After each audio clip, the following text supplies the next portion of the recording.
www.attableek.com, the reviver of Iman.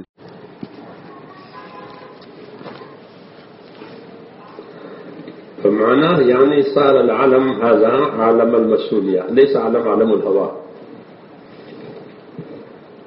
عالم المسؤولية. والمسؤولية ليس مسؤولية المعاش، إنما المسؤولية هي مسؤولية الدين والإيمان، هي المسؤولية. وهذه المسؤولية هي الدرس الأول. كيف الدرس الأول؟ عندما هبط آدم عليه السلام إلى الأرض فقيل له هذا: اهبطوا منها جميعا فإما يأتينكم مني هدى فمن تبع هداي فلا يضل ولا يشقى ومن أعرض عن ذكري فإن له معيشة ضنكا إلى آخره. هذا الدرس الأول، وهو الدرس الأخير. الله سبحانه بعث النبي صلى الله عليه وسلم بالهدى والدين الحق. اتباع الهدى، اتباع الدين، هو الدرس الأول وهو الدرس الأخير، وعليها الفلاح والنجاح وجميع الأحوال تتعلق بهذا الشيء. من أصلح ما بينه وبين الله أصلح الله ما بينه وبين خلقه، ما في الحديث الشريف. فصلاح الأحوال في هذا العالم وصلاح الأحوال في ذاك العالم على هذا الشيء. يكون الإنسان مرتبط متمسك بالهدى والدين، هذا هو المطلوب وهو الهدف في هذه الحياة. إذا ليس هذا فالعالم عالم الغرور كله. فما الحياة الدنيا إلا متاع الغرور. إذا فات الدين فالإنسان مغرور، أولا يغدر ثم يتحسر، بعد ما ينكشف عليه الأمر فيأتي له حسرة وهي لا تنفع بعد ذلك. هذا شيء أول، اتباع الحق، اتباع الدين هو المسؤولية. والشيء الثاني جميع ما عندنا من المال والمتاع والحياة، هذه الأشياء الله أنعم علينا بها هي أمانة، ليست هي ملكنا، هي أمانة. كما هي نعمة كذلك هي أمانة. الحياة أمانة والمال أمانة والأولاد أمانة، كل شيء عند الإنسان أمانة من الله عز وجل. فإذا كان عنده دين فهو يتصرف في هذه الأمانة حسب ما أمر الله، فتكون هذه الأشياء هي مزرعة للآخرة بسبب اتباع الدين. لأن الدنيا كلها وسائل، كل الدنيا وسائل، ليس من شيء من المقاصد، وسائل. الوسائل إذا كانت للخير فتلك الوسائل كلها خير. للوسائل حكم المقاصد، هذه قاعدة فقهية. للوسائل حكم المقاصد.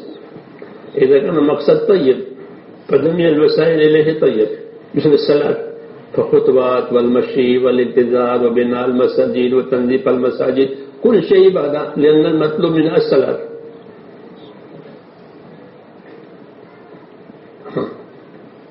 انتظار الصلاة صلاة، لأن الانذار لأجل الصلاة. للوسائل حكم المقاصد، هذه قاعدة فقهية. لا سمح الله إذا كان المقصد خبيث فجميع الوسائل إليه شر. فالدنيا كلها سواء كان مال أو ملك أو مزرعة أي وعي هي من الوسائل. الآن نستخدم هذه الوسائل لأجل الدين، فهذا الإنسان سعيد. خذ من دنياك لآخرتك، من حياتك لموتك، من صحتك لمرضك. هذا أحوال في الدنيا ليس لها قرار، وكذلك الوسائل ليس لها قرار، إما الإنسان يستفيد منها. الله سبحانه أعطانا للاستفادة الدين حتى يستفيد من طريق الدين، فتصير تلك الوسائل كالمقاصد.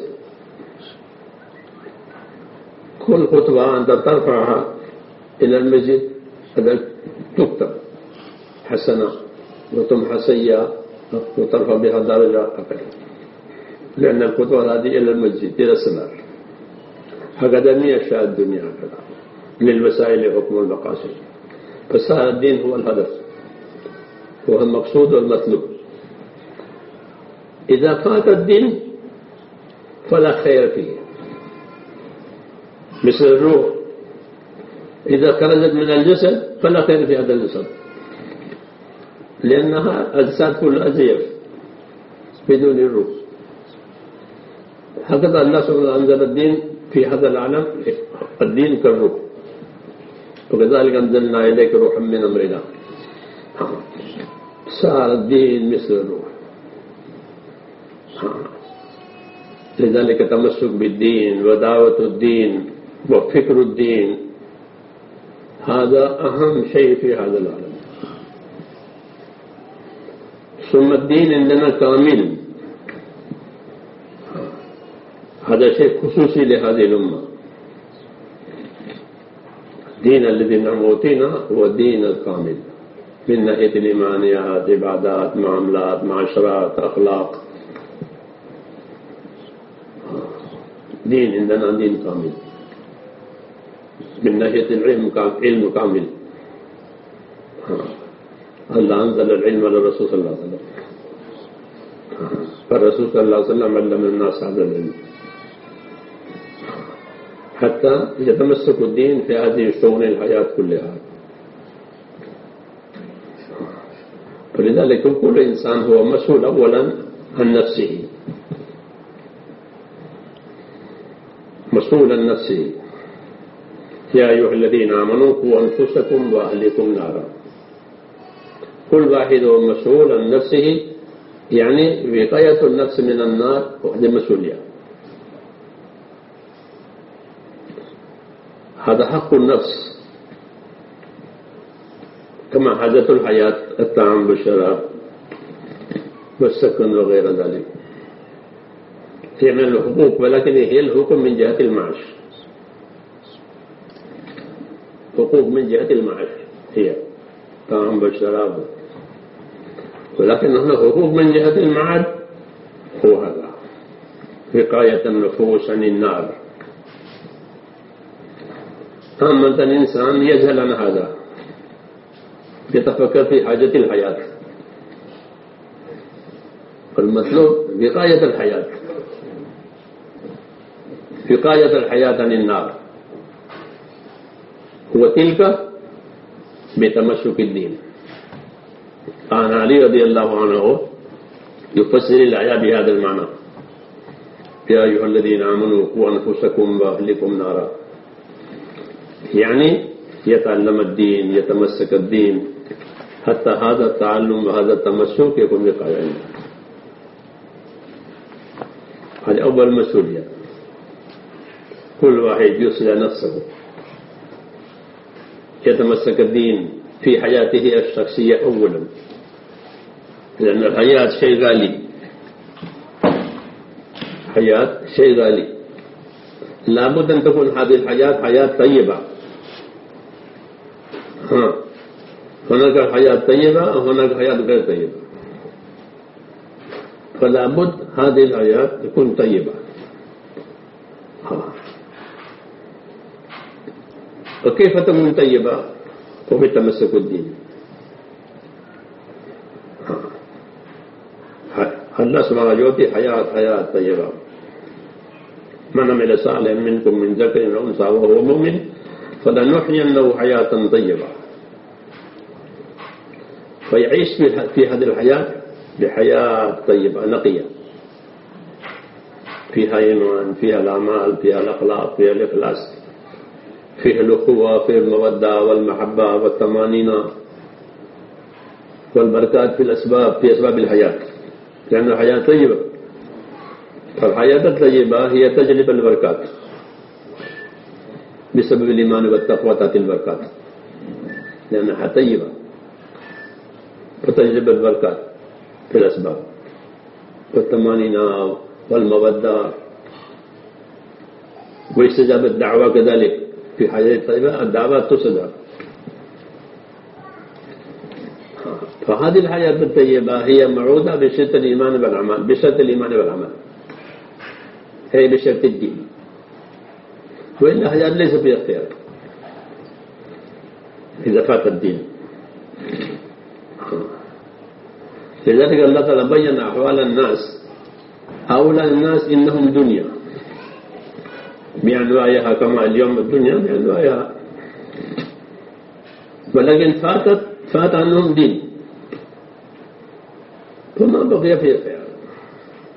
هذا قوم نوح بالأكسية، وهذا قوم عاد بالقوة، هذا ثمود بصنعاء، وشعيب قوم شعيب بالتجارة، عندهم تجارة. هذه الأسباب الوسائل التي اليوم الناس يرون فيها الترقي. وهذا الملك عند فرعون، وهذا المال عند قارون، وهذا المزارع والبساتين عند قوم سبع.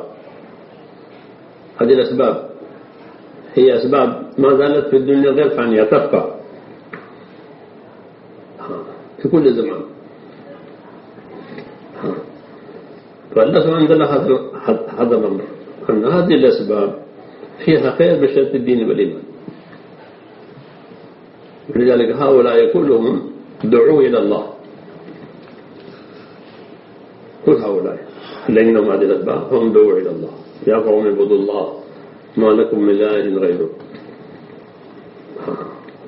كل هؤلاء كانت لهم دعوة الدين،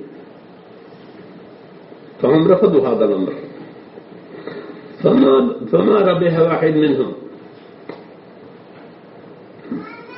بهذه الأسباب كلها. هكذا إلى يوم القيامة هذا الأمر. أسباب هذه تبقى في الدنيا، ولكل واحد نفس الهداية، نفس الأمر،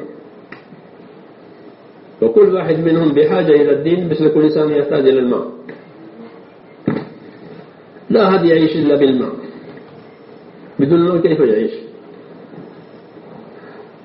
بدون الماء أي حيوان لا يعيش إلا بالماء، حياته متعلق بالماء، وجعلنا من الماء كل شيء حي. يحتاج إلى الماء. هكذا كل بشر، كل إنسان في حياته هو بحاجة إلى الدين، أن يتمسك الدين، وإلا يتبع الهوى، إما الهدى وإما الهوى. العالم لا يخلون هذا، إما يتبع الهوى وإما يتبع الهدى. فالذي يتبع الهدى هذا ينجح، أولئك على هدى من ربهم وأولئك هم المفلحون.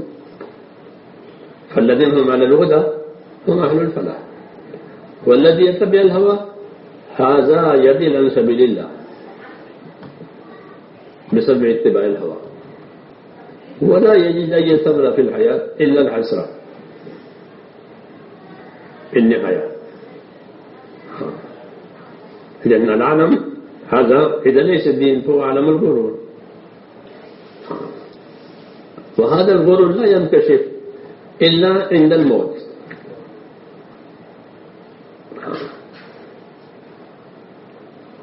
عند الموت ينكشف ما هو الحق، ما هو الحقيقة. لذلك تمسك الدين مطلوب إلى الموت. عند الموت كل كافر يصير مسلم. ربنا أبصرنا وسمعنا فارجعنا نعمل صالحا إنا موقنون. الآن جاء عنده يقين، ولكن هذا اليقين ليس له اعتبار، هذا قبل الموت يؤمن بالغيب. فالحاصل أن الدين هو مقصد الحياة. فالشيء أولا يأتي دين في الحياة، مثل الأدويات كلها يأتي لابد هذه الأدويات تدخل في الداخل، فهنالك هي تكون سبب لإزالة المرض، وما دام هي محطوطة في الخزان وفي الأماكن فقد منظر. هكذا الدين يأتي في الحياة. القلوب لها دين، والألسنة لها دين، والعيون لها دين، والسمع له دين. الجوارح مكلفة بتمسك الدين، فلا أعطى الدين، لأن هذه الجوارح نعمة، فالله سبحانه يعطي النعمة، يعطي الأسباب، كذلك يعطي لهذه الأسباب الدين. دين العيون، دين الأذن، دين اللسان، دين القلوب، دين الجوارح. لذلك هذه الجوارح يوم القيامة تنطق وتشهد في أي شيء استخدموه، لأنها كانت للعبادة، العبادة لخدمة المعبود. فلا بد الدين يأتي أولا في الحياة. دين القلوب هو اليقين والتصديق والخشية. خشية دين القلوب، خشية الله سبحانه وتعالى، وحب الله عز وجل والرجاء إليه، هذا دين القلوب. تقوى في القلوب، هذا دين القلوب. قال عليه السلام التقوى ها هنا، وأشار إلى صدره. فهذه الأشياء هي دين القلوب، وإلا قلوب ليس فيها شيء إلا الغفلة. فعندما الإنسان يتمسك دين الله عز وجل فيأتي في القلوب هذا الشيء، اليقين والتقوى وغير ذلك، بجهد الدين، بتمسك الدين. أما إذا ليس الجهد وليس التمسك فالقلوب غافلة تحت الهوى، تحت الهوى. فلابد الإنسان يخرج نفسه من الهوى. لذلك الخروج في سبيل الله، فالخروج في سبيل الله هو ليس خروج من البلاد إلى البلاد أصلا. الخروج من البلاد إلى البلاد هو سورة الخروج، أما حقيقة الخروج فهي الخروج من الهوى إلى الهدى، هو الخروج حقيقة.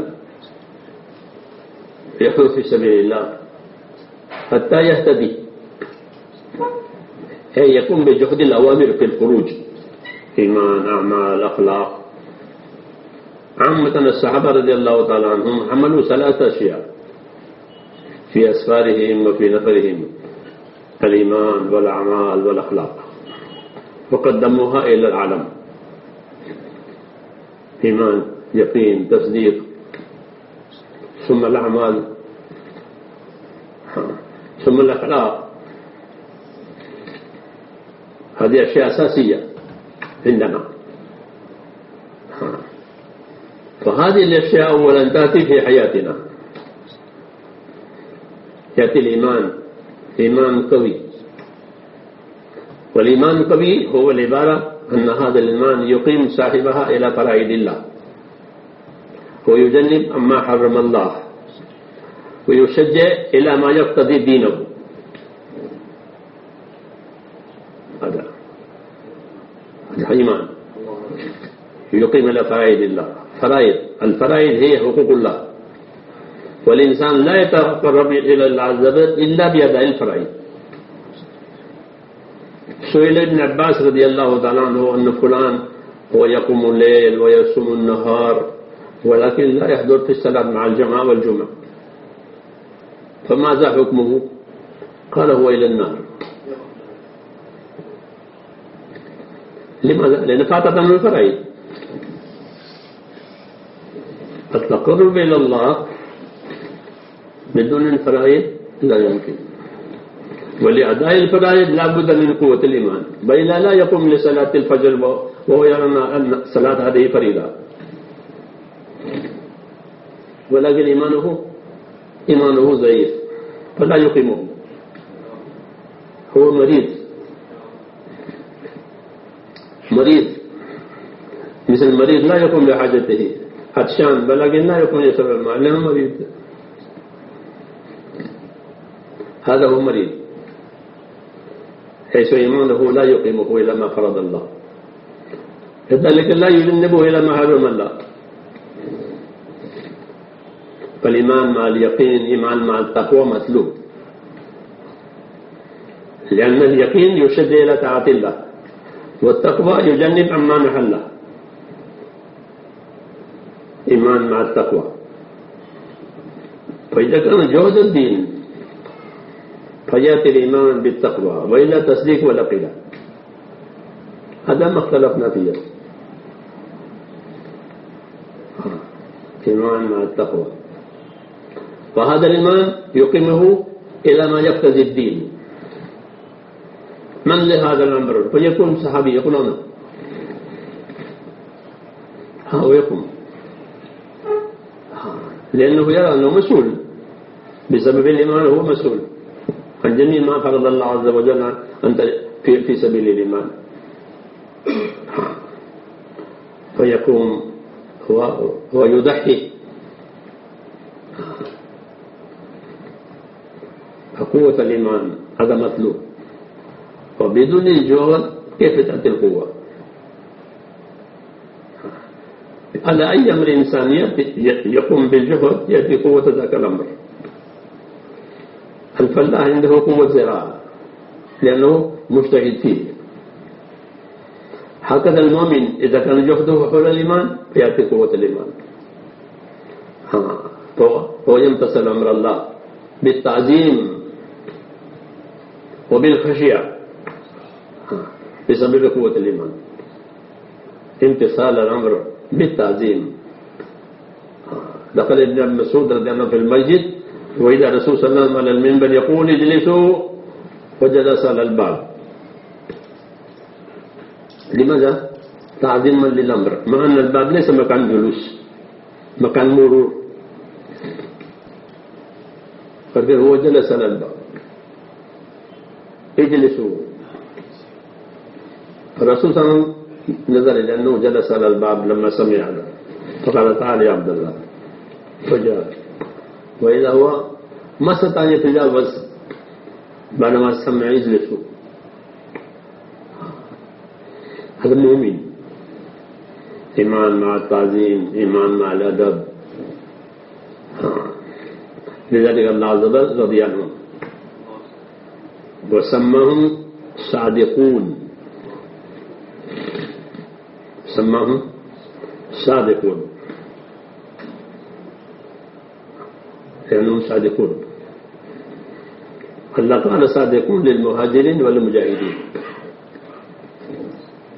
المهاجرين سماهم صادقون، للفقراء المهاجرين الذين أخرجوا من ديارهم في سورة الحشر أولئك هم الصادقون. ثم المجاهدين الذين جاهدوا في سبيل الله هم الصادقون. إنما المؤمنون الذين آمنوا بالله ورسوله ثم لم يرتابوا وجاهدوا بأموالهم وأنفسهم في سبيل الله أولئك هم الصادقون. هؤلاء صادقون. ثم أمر كل المسلمين الذين يأتون من بعدهم يا أيها الذين آمنوا اتقوا الله وكونوا مع الصادقين. هذا ترتيب الحياة كمان. يأتي الصدق والإخلاص على قدر الجهد، على قدر بذل النفس والمال فيما أمر الله عز وجل، بمخالفة الهوى لامتثال الأمر. مستوى الدين يرتفع بمخالفة الهوى وباتباع الدين. الإنسان يخالف هواه ويتبع أمر الله فمستواه يرتفع. مثل الصائم، فالله تعالى يحب الصائم، ترك طعامه وشرابه لأجلي. هذا مثال. إذا الإنسان يخالف أمر الله، يخالف هواه لأجل أمر الله، فهذا صادق. لذلك الدين وحقيقة الدين يأتي في الحياة على قدر الجهد. فكل إنسان هو مسؤول أولا عن نفسه، يجتهد حتى يأتي الدين في حياته ويكون هو مؤمن مسلم من المفرق إلى القدم، من المفرق إلى القدم. فالله سمى المسلمين فمسلم هو مسلم من المفرق إلى القدم في جميع، مثل الشرطة، فالشرطي هو شرطي من المفرق إلى القدم. إذا كان شرطي واقف فتنتصر السفير، من هذا اللي هو شرطي؟ لأن حاله كله شرطي من المفرق إلى القدم في جميع البلاد شرطي. فالمسلم هكذا متبع متمسك مسلم، أي مطيع منقاد. فهذا الانقياد إلى متى؟ إلى الموت. فلا تموتن إلا وأنتم مسلمون أي مطيعون، هذا إلى الموت. هذا أول مسؤولية كل واحد يتمسك، لأنه كل واحد يسأل في قبره أولا عن دينه، ما دينك؟ الملائكة يسألون ما دينك؟ رسول عن دينه، لأنه جاء في هذا العالم للدين. فإنما يرجع يسأل عن أي شيء، الشيء الذي هو أتى به. مثل لو ترسل واحد في السوق لأجل الدواء فيشتري الدواء من السلية، فإنما يرجع فيسأل بأي شيء، اشتريت الدواء، أخذت الدواء أو ما أخذت، لأنه أعطى الفلوس وأرسله ليشتري الدواء من السلية. لما يرجع يسأل عن الدواء. وإذا ما اشترى وضع الفلوس وضع الوقت، فهذا يستحق العقاب. مرة كنا في نظام الدين، فهذا محمد سليمان المرحوم في رمضان، كان أيام رمضان، فكان واحد من الجماعة من الضيوف مريض أصابه همة، هو أرسل أحد الطلاب من المدرسة أعطاه فلوس حتى يشتري الدواء، ولكن هو أخذ الفلوس وما رجع إلا عند الأذان المغرب.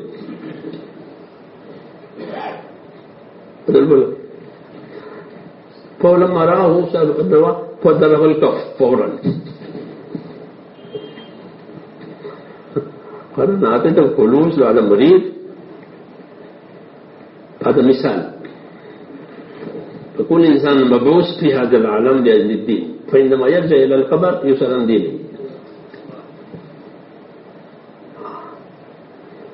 لذلك هذه أول مسؤولية، يكون إنسان متمسك بدينه في حياته الشخصية، في شؤون الحياة كلها. إن الدين عنده كامل، ليس دين النصارى واليهود في المعبد فقط، لا، عندنا دين في الحياة. فالتاجر عنده دين التجارة، والزارع عنده دين الزراعة، والعامل عنده دين العمل، فالمريض عنده دين المرض، لأن المرضى لهم أحكام. وإن كنتم مرضى ولا سفر، فالمرضى لابد عندهم دين المرضى، فالمسافرين دين السفر. دين في شؤون الحياة، خصوصا بوسع بالدين الكامل. فلكن هذه أول خطوة، كل واحد يأخذ الاستعداد حتى هو يكون بدينه في شؤون الحياة كلها. والثانيا كما هو متمسك الدين، هو مبعوث لأجل الدين، وهذا الدين للعالم كله، والرسول صلى الله عليه وسلم مبعوث للعالم كله. فهو النيابة عن النبي صلى الله عليه وسلم مسؤول عن العالم كله. لذلك هو يتفكر ويحاول، لأنه مال والمتاع والحياة الذي الله أعطاه إياه وأعطاه لأجل الدين أولا. ثانيا في حاجة الحياة. ولأن أول جميع الأسباب التي عند المسلم هو لخدمة الدين لنصرة الدين. يختار الدين في هذه الأسباب ويتمسك. لذلك جعلت الأسباب حتى هو يبذل ماله ونفسه لأجل الدين، حتى لا يفتح المجال للدين في العالم. لأنه إذا كمل جهد الدعوة وجهد الدين الله يفتح المجال وتزول الموانع، موانع من جهة النفوس وموانع من جهة الخارج. يعني الناس يستقبلون الدين شيئا فشيئا بسبب جهد الدين، وإلا يصير دين غريب. إذا ليس جهد الدين ودعوة الدين يبقى الدين غريب، لا أحد يسأله ولا أحد يواسيه، مثل إنسان غريب مرمي على الشارع ليس له مقام، غريب. وأن الإسلام غريب، يصير غريب لا أحد يواسيه بسبب الجهل. بسبب الجهل يصير دين غريب، جهلا مسؤولية الحياة، جهلا حقوق الله عز وجل، جهلا حقوق الرسول. ماذا حق الرسول؟ العلماء ألفوا الكتاب حقوق المصطفى، الشفاء في حقوق المصطفى. هذا المصطفى صلى الله عليه وسلم هذا حقه الذي بعث فينا. فإذا كان الجهل فلا يعرفون ماذا هو الحق، لا للدين ولا للرسول ولا لله، جهل، فيصير دين غريب. لا يعرفون الحق للدين لا في ماله ولا في نفسه، غريب. في بداية لما كنا نحن في البلاد فالناس كانوا يسألوننا من ينفق عليكم، من يساعدكم، أي دولة تساعدكم.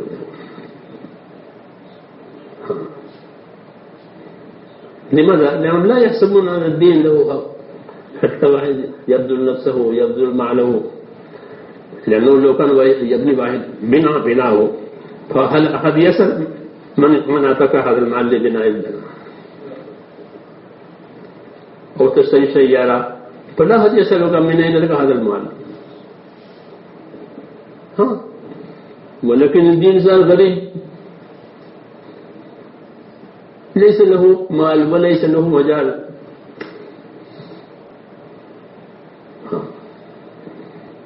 بسبب الجهل. هذا من علامة القيامة. يكثر الجهل ويكثر الكذب.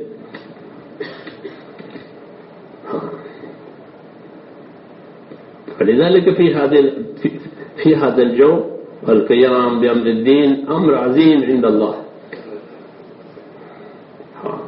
والأجر كبير لهؤلاء الذين يقومون للدين ويجتهدون للدين، ودعوتهم مستجابة،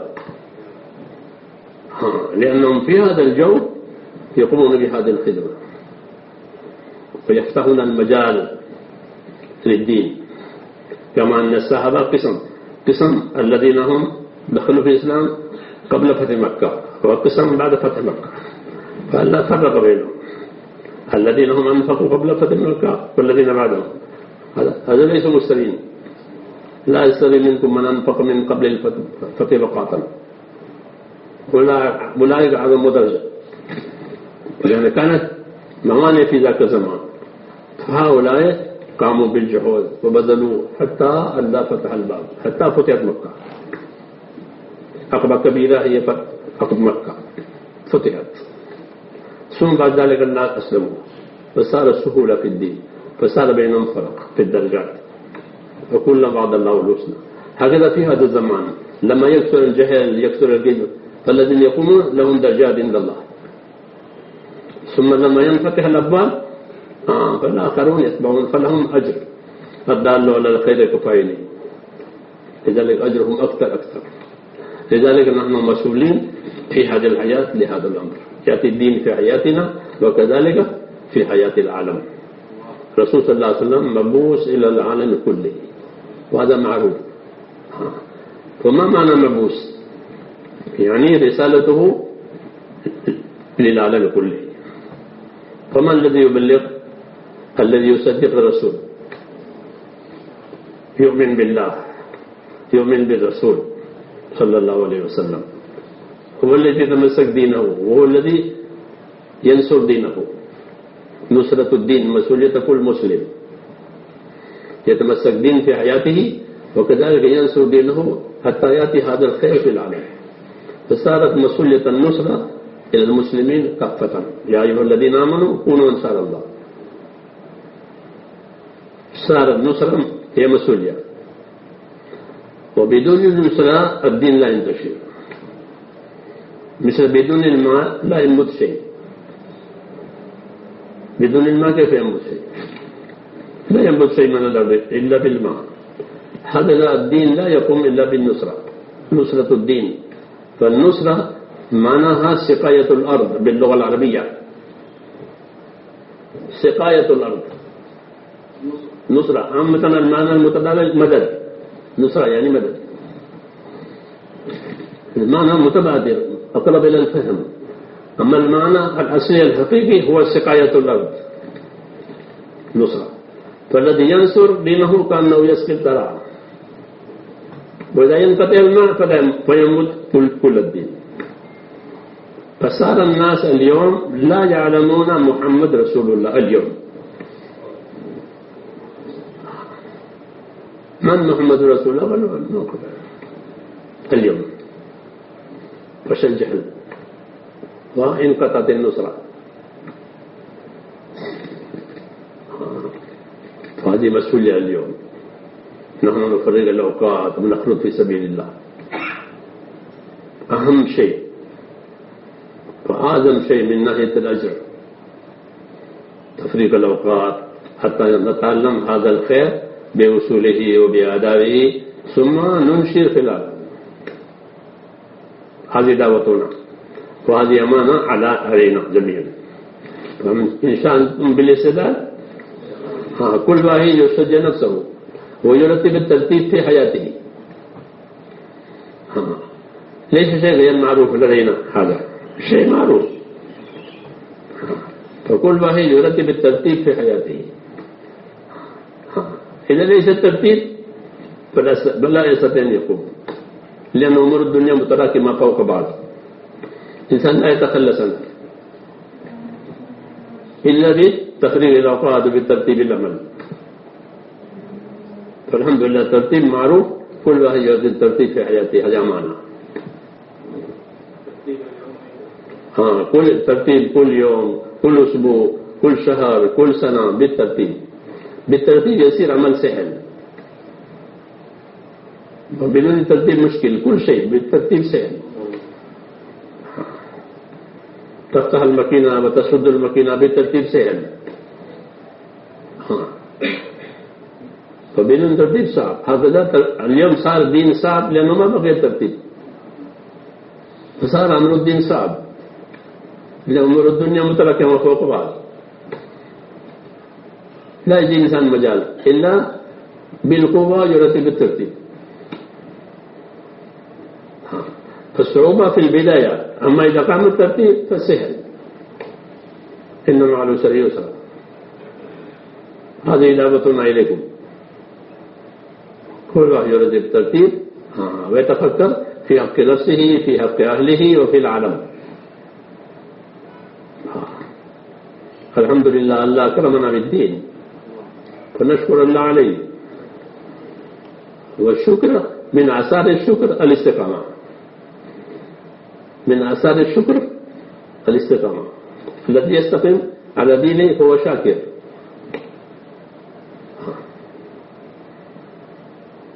مستعدين إن شاء الله. فكل واحد يرتب ترتيب.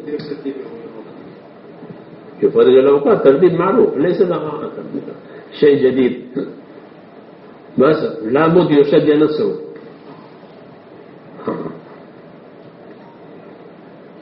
وإلا مجرد الاستحسان لا يفيد. مثلا كلام طيب والعمل طيب والاستحسان لا يفيد إلا امتثال. وإلا كان أبو طالب يستسلم دين محمد ويستسلم، إلا أنه ما وجد النصيب لأنه ما امتثل. وأبو بكر وأبو ذر هؤلاء ليس عندهم فقط استحسان، عندهم اتباع. مجرد استحسان لا يفيد إلا بالاتباع.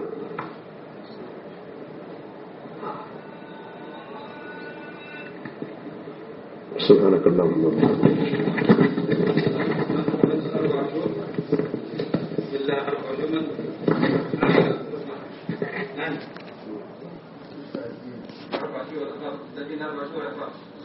يقول اسمه مثل الوقت المستوى فيه 4 شهور.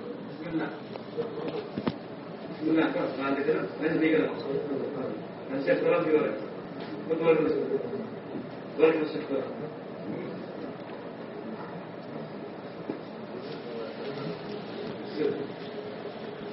والأمور مع التعديل والزواج وأمور المحكمة بعد تاريخ.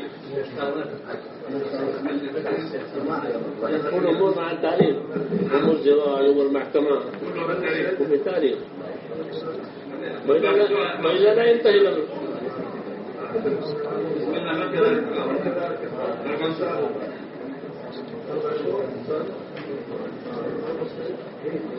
التاريخ أنا ما أقول التاريخ.